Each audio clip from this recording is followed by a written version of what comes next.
Hi, how are you today? Listen, I'm visiting, so I'm not in my usual setting, so bear with me, and I'm going to keep it down a little bit because I don't want to disrupt some of the people around me. Okay? Now, I think I told you previously about Michelle. She was a young girl that attended a workshop that I help out in.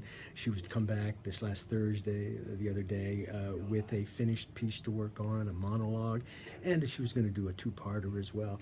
Unfortunately, she didn't show up. I'm not surprised, but I was really hoping she did because I think she's got some real legs as an actor. But I'm sure we're going to get her back sooner or later. But anyways, when I say I'm not surprised, it's usually very difficult for somebody who's not in the business to prepare a piece for audition or to prepare a piece for even presentation, and it can become kind of scary. I guess what I want to do now is talk about that audition process, which starts with you presenting a piece for an audition and going in, hopefully getting the role. The first step in this whole process is you're going to have to find an agent. Be it a professional or non-professional actor or actor in Canada, SAG in the United States, or not, you're still going to probably have to have an agent. Tough to get an agent if you don't have any work to show them. To present, shall we say, or create a reel. But you might have been in a school play or something, or you might have helped a couple of people out on a student film. Put something together so you can present it to an agent. If you go knock on doors and an agent likes your look, your feel, and he's looking for people in that category, shall we say, chances are they'll give you a piece to read cold. They'll give you 3 or 4 minutes, maybe more, 10, 15 minutes to read for it, and then they'll bring you in, listen to you, and if they like you, they'll probably bring you into their roster of talent. Now, as I say, excuse me, and now I say it's difficult to get an agent, but when you do, let me explain what happens after that. Producers and directors, when they want to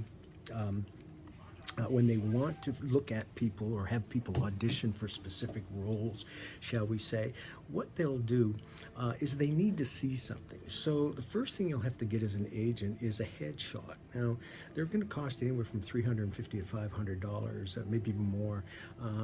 And it's not usually just a photographer. It's somebody used to giving headshots or doing headshots because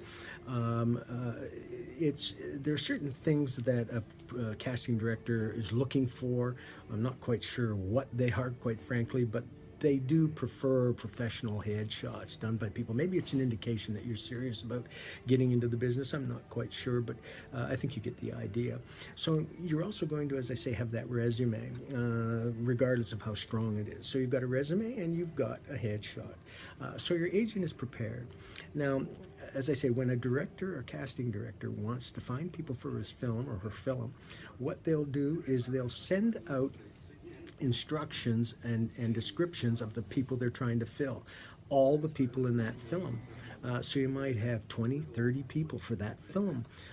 And all of the agents, let's say for the sake of expediency, there are 50 agents in your area. So all those agents are going to get those particular descriptions of the people they're looking for, the type of people they're looking for, the age range, whether they're going to be hefty or not hefty, that type of thing.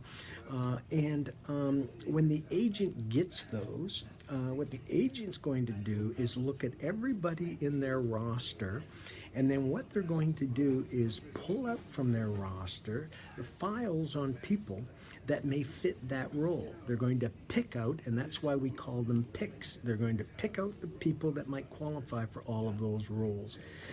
Then what happens is they are going to send in, now it's all done by internet. Before it was done by courier, sending pictures back and forth and resumes as early as maybe 6, 7, 8 years ago, maybe not even that. But now it's all done by over the internet. So all your particular resume and your particular picture are going to be sent because you're going to be presented for this role as requested by the casting director and presented by your agent. Now, what's going to happen then is the agent, I should say the casting director, is going to look at those picks that are sent to them from everybody. And then what they're going to do is they're going to select ones they want to see. Now, there might be as many as 500, maybe more in your area. In fact, I've heard as many as 1,200 being sent in for, in the case, maybe 3, 4, 5 roles. It's not uncommon. What the casting director is going to do then is he's going to pick the ones that he wants to see, he or she wants to see. So it's a matter of just going through the pile and say yes, no, maybe, yes, no, and they'll probably end up with roughly 50. Then they'll probably go through them again, maybe even more, maybe even 60, 70. But they'll probably go through those lists again and narrow it down to maybe 50, 40, something like that.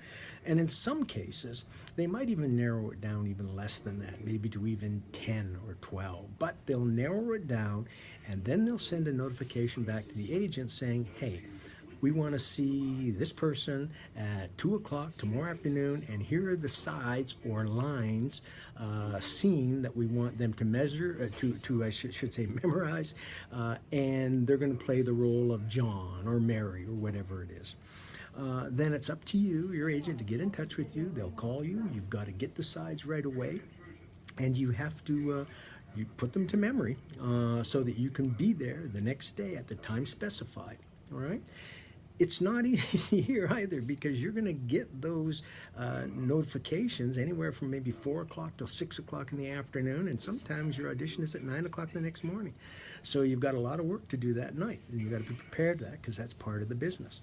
Then when you go into your audition, you go at the time called, you sign in, whether you're union or non-union or whatnot. Then you sit down and wait to be called. When they call you, you will go into the room. There will be usually an assistant of some sort to the casting director who will be saying the other person's lines that you have to speak to. In other words, you're speaking with somebody in this scene, so they're going to say the other person's lines. You're going to say your lines. There's going to be a camera right beside them on a tripod. So there's a cameraman, a DOP of some sort, videographer. And the sides then are brought to life in that scene. You, the cameraman, and this assistant or reader we call them. Now, hopefully the casting director is in that room with you. Not always. They sometimes just want to look at what you look like on camera and how you present yourself in those lines.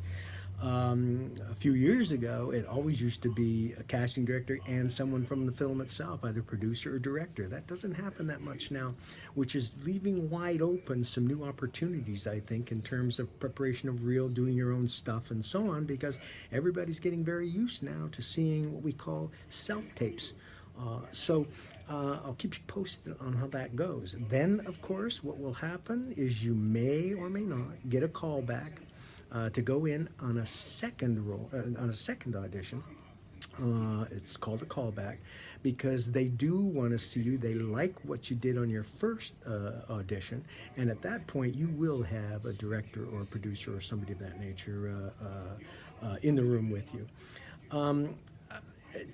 When you prep for an audition, that's a totally different kettle of fish altogether. I'll talk about that sometime in the near future. Right now, I think I'm getting a high sign. There's some things happening here, and I've got to get them taken care of. So let's just say, until next time, take care.